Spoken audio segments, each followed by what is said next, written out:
오늘 말씀의 제목은 나지 아니하였더라면 이라는 제목으로 말씀을 생각해 보도록 하겠습니다. 저도 왠지 이 저녁 식사하고 난 다음에 수요일 날 예배를 드릴 땐 그렇게 졸려요. 수요일 날 예배 드릴 땐 그렇게 졸려. 그래서 저도 생각이 드는 게 역시 설교자도 자기가 말씀 전할 때 외에는 긴장이 풀리는구나 이런 생각이 많이 들더라고요. 그렇게 안 하려고 그래도 저도 모르게 훅 갈 때가 있어요. 그래서 저도 여러분들 마음 이해합니다. 그래서 그럴 때마다 그런 생각이 들어요. 더 말씀을 잘 전해야지. 더 말씀을 잘 전해야지. 잘해야지. 오늘만큼은 잘해야지 라는 생각을 언제나 합니다. 그래서 오늘만큼은 여러분들에게 더 잘 해보도록 저의 노력이 아니라 제가 성령의 말씀을 잘 전달하도록 최대한 노력하도록 하겠습니다. 오늘 말씀에 마가복음 14장 17절서부터 21절까지 말씀을 통하여서 우리는 한 인물을 보게 됩니다. 근데 그 인물은 여러분들 다들 아시다시피 세상에서 가장 오랫동안 기억에 남는 인물로 손꼽히고 있습니다. 예수님께서 말씀하시길 가장 아름다운 사랑은 무엇이라고 말씀했는지 여러분들 기억나십니까? 예수님께서 말씀하실 때 가장 아름다운 사랑, 그것은 바로 친구를 위하여서 죽는 사랑이 가장 크다라고 예수님께서 말씀하셨습니다.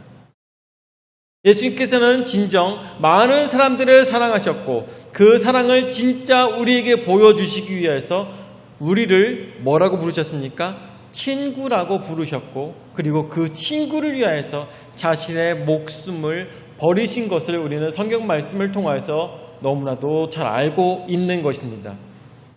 친구를 위하여서 목숨을 버린 사람. 그건 정말 쉽지 않겠어요.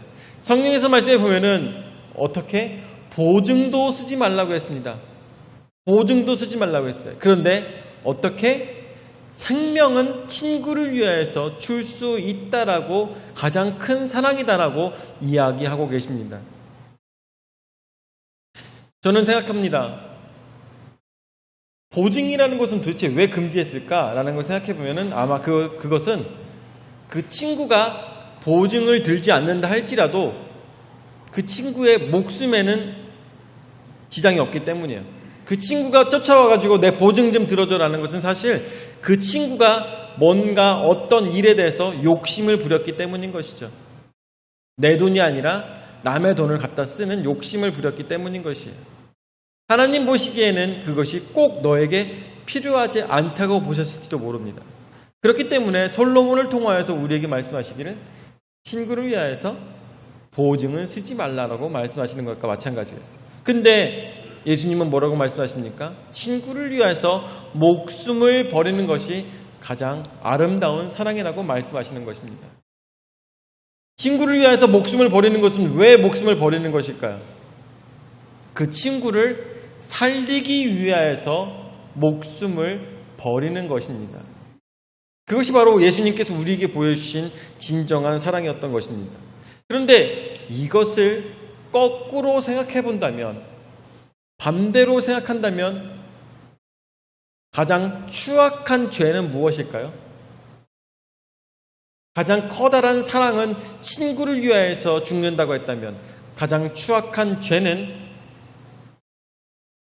자신을 믿는 친구를 죽이는 것이 가장 추악한 죄일 거라고 저는 생각이 듭니다. 오늘 성경 말씀 마가복음 14장 17절서부터 말씀을 보면서 우리가 그 사람을 한번 보도록 하겠습니다. 첫 번째로 함께 먹는 자가 팔리라 라는 제목으로 첫 번째 말씀을 시작해 보는데 17절 말씀부터 보면 저물매 그 12를 데리시고 가서 다 앉아 먹을 때 예수께서 이르시되 내가 진실로 너희에게 이르노니 너희 중에 한 사람 곧 나와 함께 먹는 자가 나를 팔리라 하신대 라고 성경에서는 예수님을 통해서 말씀하고 계십니다. 혹시 시편 41편 9절 말씀 찾아볼 수 있을까? 시편 41편 9절. 예수님과 함께 기쁨으로 식사를 하며 유월절을 지내고 있는 한 명이 예수님을 판다고 예수님께서는 말씀하고 계시는 것입니다. 41편 9절 말씀, 41편 9절. 이 시편 41편 9절 말씀에 보면 나왔어? 내가 신뢰하여 내 떡을 나눠 먹던 나의 가까운 친구도 나를 대적하여 그의 발꿈치를 들었나이다 라고 이야기하고 있습니다. 이 중동에서는 가장 가까운 사람과 가장 터놓고 살 수 있는 사람과 가장 친숙한 사람과 그리고 가장 사랑하고 싶은 사람과 함께 식사하는 것이 그 나라의 그 중동 지방의 전통인 것입니다. 그렇기 때문에 같이 밥을 먹는 것은 굉장히 중요한 의미겠죠. 그러는 와중에 신뢰하여서 어떻게 한다고 합니까? 내 떡을 나눠 먹던 내 떡, 나의 떡까지도 나눠서 주는 것입니다. 먹을 것이 없는 그 상황 속에서도 전쟁통에 도망가는 와중에서도 나는 이 친구를 위하여서 내 떡을 잘라서 줄 수 있을 만큼 가장 사랑하는 이 친구가 어떻게 한다고 합니까? 나를 대적하여서 그의 발꿈치를 들어서 나를 어떻게 칼로 찌르는 것이죠. 얼마나 무서운 말입니까? 얼마나 무서운 말이에요. 나는 이 친구를 위하여서 내 목숨과 같은 떡을 나눠주는데도 불구하고 이 친구는 나를 죽이기 위해서 칼을 들고 자신의 발 뒤꿈치를 드는 것입니다. 얼마나 무서운 말씀이고 얼마나 한이 되는 말씀이요 얼마나 그야말로 피눈물이 나는 원통함의 끝이겠습니까? 근데 이 감정을 누가 오늘 말씀하고 계십니까? 바로 우리를 위하여서 십자가에 돌아가실 사랑하는 친구를 위하여서 정말 하늘의 보좌를 맡으신 예수님께서 친히 인간이 되셔서 우리로 하여금 친구라 부르시고 그리고 그 친구를 위해서 십자가에 돌아가실 예수님께서는 우리를 향하여서 친구라고 부르시고 그리고 그 친구들을 위해서 목숨을 버리는 순간이 가까이 오고 있는 이 순간 예수님께서는 말씀하시는 것입니다. 함께 먹는 그 자가 나를 팔리라.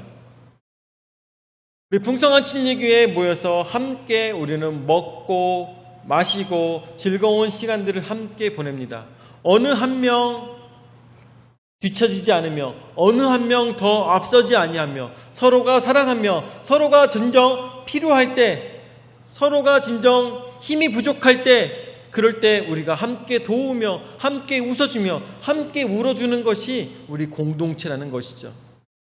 그런데 이 공동체 속에서 우리가 함께 먹는 자들 한 떡반죽 그릇에 우리가 함께 손을 넣어서 그 떡을 나눠 먹는 우리 같은 이 사이 속에서 어떤 예수님께서는 그 중에서 예수님을 팔자가 있다라고 말씀하시는 것입니다. 여러분들 기억하셔야 돼요. 가룟 유다가 예수님께서 행하셨던 모든 일들을 봤어요, 안 봤어요? 봤습니다. 파도를 멈추시게 하는 것을 보았고 그리고 병든 자를 고치게 하는 모습도 보았습니다. 하물며 죽었던 자까지 일어나게 하는 모습도 가룟 유다는 다 보았습니다. 모든 기적들을 함께 보았고 예수님께서 살아계시면서 행하였던 모든 일들에 대해서 증인이 될 만큼 모든 일들을 함께 했던 사람이 바로 가롯 유다였던 것을 우리는 생각해 볼 수가 있는 것이죠. 그럼에도 불구하고 함께 떡반죽 그릇에 손을 넣었던 자가 예수님을 팔게 되었다라는 것입니다. 두 번째, 나와 함께 손을 넣는 자라고 말씀하십니다. 자, 19절서부터 말씀을 볼까요? 19절서부터 말씀을 보니까 그들이 근심하며 하나씩 나는 아니지요 하고 말하기 시작하니 라고 이야기합니다. 다들 얘기합니다. 예수님께서 말씀하십니다. 우리 함께 떡을 먹는 자 중에 나를 팔 자가 있다라고 예수님께서 말씀하실 때 많은 제자들이 얘기합니다. 나는 아니지요. 나는 아니지요. 나는 아니지요. 설마 내 말씀, 내 얘기하시는 건 아니시죠? 라고 얘기합니다. 베드로도 아마 그 얘기했을 것입니다. 나는 아니지요. 물었을 것입니다. 예수님 말씀하시는 사람이 나는 아니지요. 그런데 베드로도 대단한 건 없었다는 것이죠. 왜죠? 예수님을 모른다라고 3번 부인하며 예수님을 파른 자와 별 다른 것이 없는 모습이 있었던 것을 생각할 때 거기서 나는 아니지요 라고 얘기했던 이 베드로도 대단한 건 없었다라는 것입니다.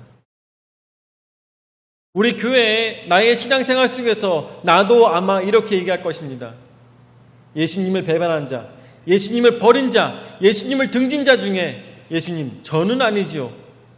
나는 아니지요. 나는 그렇지 않지요.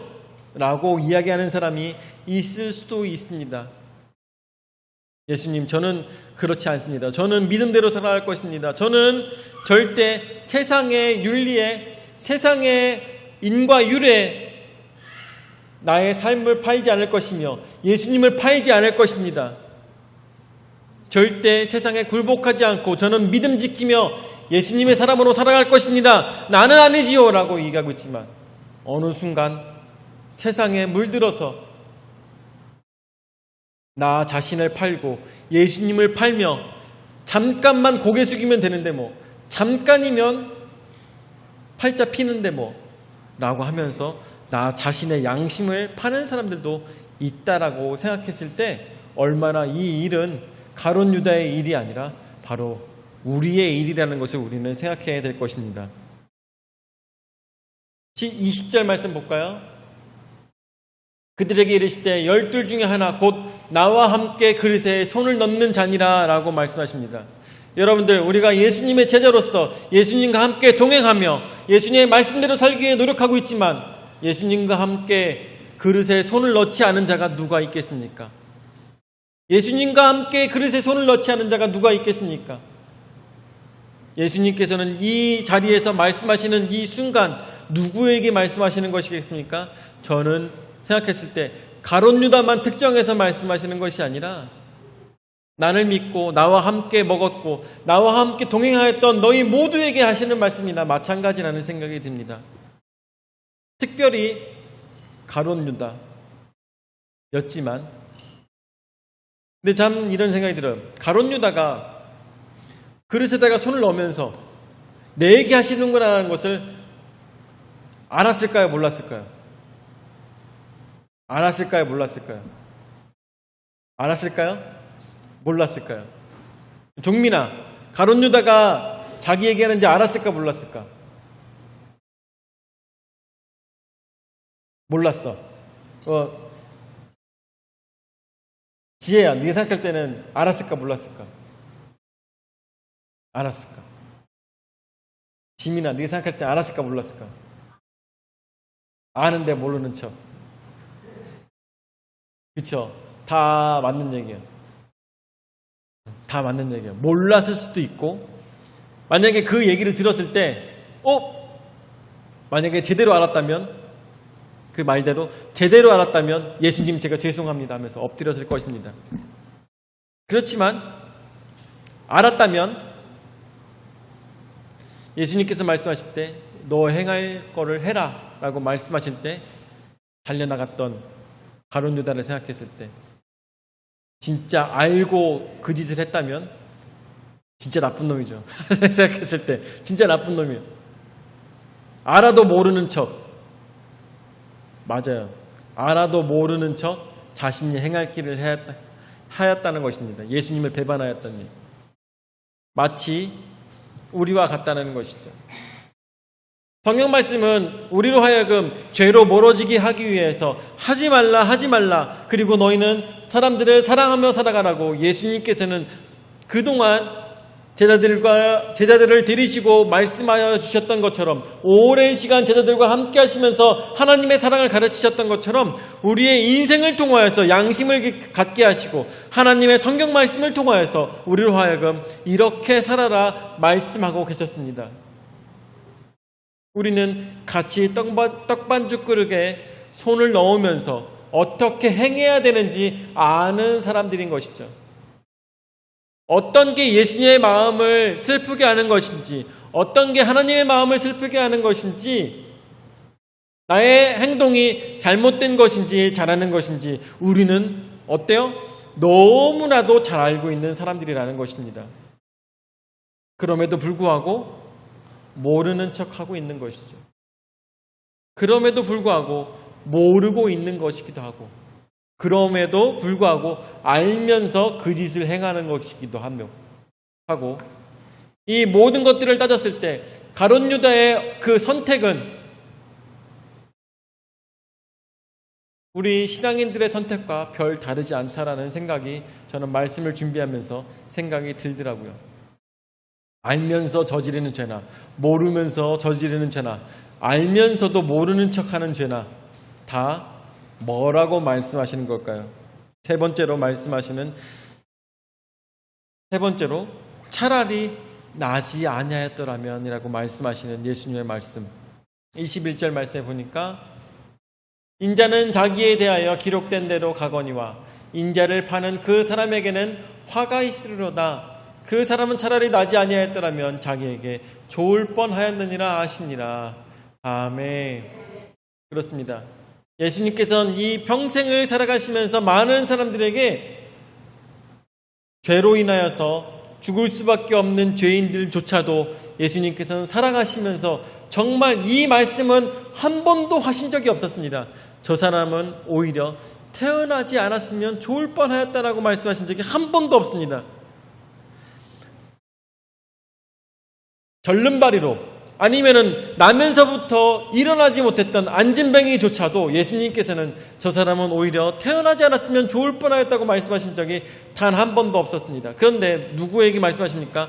가룟 유다에게 예수님께서는 저 사람은 오히려 자신에게 태어나지 않았으면 좋을 뻔하였느니라 라고까지 말씀하시는 것입니다.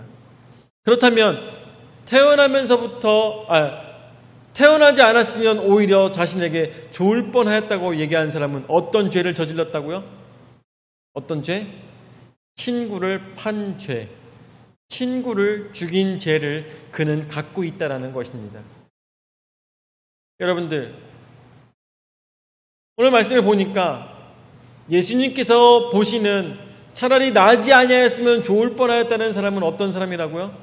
친구를 배신한 사람, 예수 그리스도를 배신한 사람, 알면서도 배신한 사람, 모르면서도 배신한 사람, 또 알면서도 모른 척한 사람, 그 사람을 오히려 예수님께서 말씀하실 때 태어나지 않았던 게 오히려 좋을 뻔하였다고 예수님께서 말씀하시는 것입니다.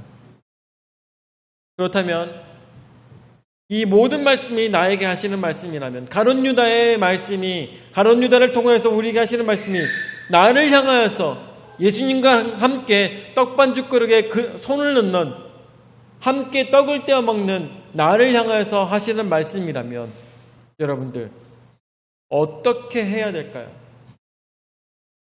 어떻게 행해야 되겠습니까?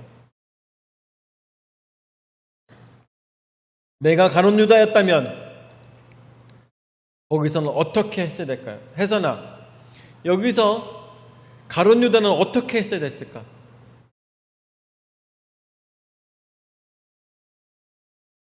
그치, 바로 엎드려서 주님, 내 마음속에 죄가 있었나이다.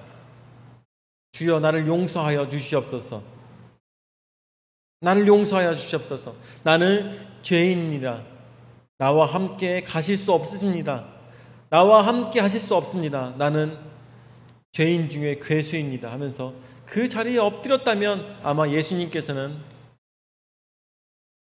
너의 회개가 너를 구원하였다라고 예수님께서 말씀하셨을 것입니다. 그리고 난 다음에 여러분들 이 사건, 오늘 나오고 있는 이 가룟 유다 사건 왜 일어난지 아십니까? 기억나실 거라고 생각이 드는데 왜 일어났냐면은 제사장과 사두개인과 장로들이 명절이니까 예수님을 팔지 말자라는 그 결론에 이르게 되면서 이 가룟 유다가 움직이게 된 것이에요. 꼭 가룟 유다가 아니었어도 하나님께서는 아마 다른 방식으로 예수님을 십자가에 달아 돌아가시게 했을지도 모릅니다. 왜냐하면 하나님께서는 그 계획을 바꾸시지 않으셨을 것이기 때문인 것이죠. 어떤 계획? 인류를 구원할 계획.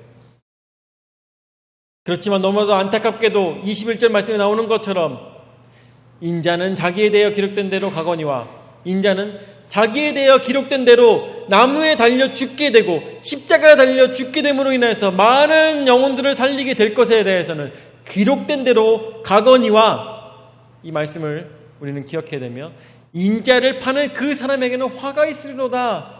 너무나도 안타까운 일 아닙니까? 너무나도 속상한 일 아닙니까?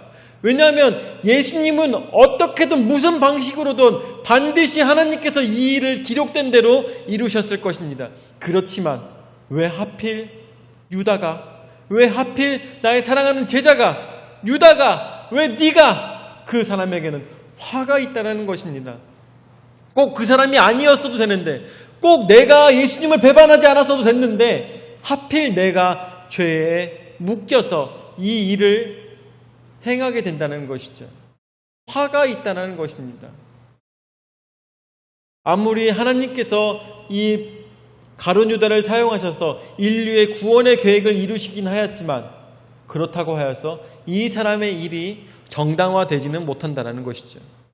가룟 유다의 일이 정당화되지는 못한다는 것입니다. 우리도 평생 살아가며 많은 죄들을 짓고 있습니다. 그렇지만 이 죄 짓지 않았어도 될 죄라는 것입니다. 그 길을 가지 않아도 될 죄라는 것입니다. 그렇게 행하지 않아도 하나님께서는 대한민국을 사랑하셔서 대한민국을 구원하실 것이고, 그리고 또한 나의 사랑하는 사람들을 하나님께서는 구원하실 계획을 바꾸지 아니하실 것입니다. 그렇지만 꼭 네가 그 더러운 일에 사용되어야 됐었니? 하나님께서는 그러실 것입니다. 그 더러운 일에 나의 사랑하는 네 영혼이 거기에 사용되어야 됐겠니? 여러분들, 우리는 어떻게 살아야 되겠습니까? 우리는 나의 죄를 깨달았을 때, 나의 더러운 죄들이 내가 깨달았을 때 엎드려서 주여 내가 죄에 묶였었나이다. 주여 나를 살려주시옵소서. 나는 죄인이로소이다. 나는 당신의 신도 매지 못할 너무나도 더러운 죄인입니다 라고 고백하는 우리 신앙이 있어야 되겠습니다. 그렇게 됐을 때 하나님께서는 그 일들을 행하실 것이고, 또한 나 또한 이 모든 일들을 통하여서 구원을 받을 것입니다. 오늘 말씀을 마무리 짓도록 하겠습니다. 나지 아니하였더라면 이라는 말씀이 너무나도 예수님은 피눈물이 그 속에서 흐르지 않았을까 생각이 듭니다. 어쨌든 나는 죽어서 저들을 구원할진데 하필 왜 사랑하는 네가 이 일에 사용되는 것이냐라고 예수님은 하셨을지도 모릅니다. 차라리 나지 아니하였더라면 너는 이 죄로 인하여서 지옥에 가지 아니할 텐데, 이 죄의 화가 너에게 임하지 아니할 텐데 말씀하시는 예수님의 마음을 생각하며 나도 하나님의 계획에 어떻게 더럽게 사용되어야 되겠습니까? 아닙니다. 아름답게 사용되어야 되겠습니다. 나의 행실과 나의 아름다운 신앙을 통하여서 하나님께서 기쁘신 일만 가득하였으면 좋겠습니다. 그러기 위해서는 어떻게 된다고요? 나의 죄가 드러나게 됐을 때, 하나님의 말씀으로 드러나고 또한 나의 양심으로 인하여서 드러났을 때 엎드려 바로 고백하며 하나님 앞에 죄를 자복하며 오로지 믿음으로써 죄를 멀리한 삶을 살아가시기를 예수 이름으로 축원을 드립니다. 아멘. 살아로 역사하시는 주님 은혜와 사랑을 감사를 드립니다. 오늘도 하나님 말씀을 통하여서 우리가 깨달아 알 수 있도록 인도하여 주심을 감사를 드립니다. 너무나도 속상하게도 너무나도 안타깝게도 가룟 유다는 하나님의 계획 속에서 자신의 화를 면치 못하는 계획으로 사용된 것을 우리가 말씀을 통하여서 보게 됩니다. 그가 오히려 태어나지 않았더라면 예수님께서는 더 기뻤을 텐데, 하나님께서는 더 기뻤을 텐데라는 말을 들었던 가룟 유다를 생각할 때 주여 나도 별 다를 것이 없다는 것을 깨달아 알 수 있도록 인도하여 주시옵고, 오늘도 믿음으로 살아가기 위하여서 죄를 멀리하고 주님을 팔지 않는 믿음으로, 오늘도 믿음으로 이 풍성한 친역의 모든 성도들이 함께 모두가 한 명도 낙오되지 않고 천국에 가는 아름다운 결과가 우리에게 있을 수 있도록 인도하여 주시옵소서. 이제는 자기 몸버려 죽기까지 우리 죄를 담당하신 구주 예수 그리스도의 은혜와 자기 외아들을 주기까지 우리를 사랑하신 아버지 하나님의 무한하신 사랑과 성령 하나님의 감화 감동 역사 교제 위로 내주하시는 은혜가 주 안에서 믿음으로 살아가며 죄에 멀어진 삶을 통하여서 하나님께서 기쁘게 받으시는 삶을 드릴 수 있는 모든 성도들 머리 위에 영원히 함께 하실지어다. 아멘.